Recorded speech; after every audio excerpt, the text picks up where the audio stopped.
आज आम्ही चाललो होतो लोहगड किल्ल्यावरती, तेही मे महिन्याच्या कडक उन्हाळ्यामध्ये. ज्यावेळी लोहगड किल्ल्यावर जाण्याकरता सुरुवात करतो तेव्हा आपल्याला गडाचे 3 महादरवाजे बघायला भेटतात. त्यातला सगळ्यात पहिला असणारा दरवाजा म्हणजे गणपती दरवाजा आणि दुसरा दरवाजा लागतो तो आपल्याला नारायण दरवाजा आणि गडाचा सगळ्यात शेवटचा आणि भक्कम आणि मजबूत स्थितीमध्ये असणारा दरवाजा म्हणजे हनुमंत दरवाजा. आपण गड माथ्यावर पोहोचतो त्यावेळी आपल्याला गडावर सगळ्यात पहिले आपल्याला सदर बघायला भेटते. सदरेच्या थोडं आपण पुढे गेल्यावर आपल्याला घोड्यांच्या पागा बघायला भेटतात. तिथूनच थोडं पुढे गेल्यावर आपल्याला लक्ष्मी कोठार बघायला भेटतं. आणि थोडंसं पुढे आल्यानंतर आपल्याला महादेव मंदिर बघायला भेटतं.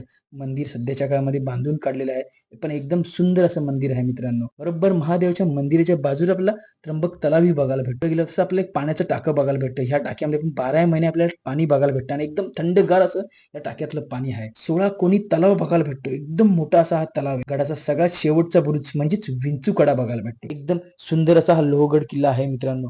तर तुम्हाला ही पूर्णपणे व्हिडिओ बघायची असेल लोहगड किल्ल्याची तर आपल्या YouTube चॅनलला ही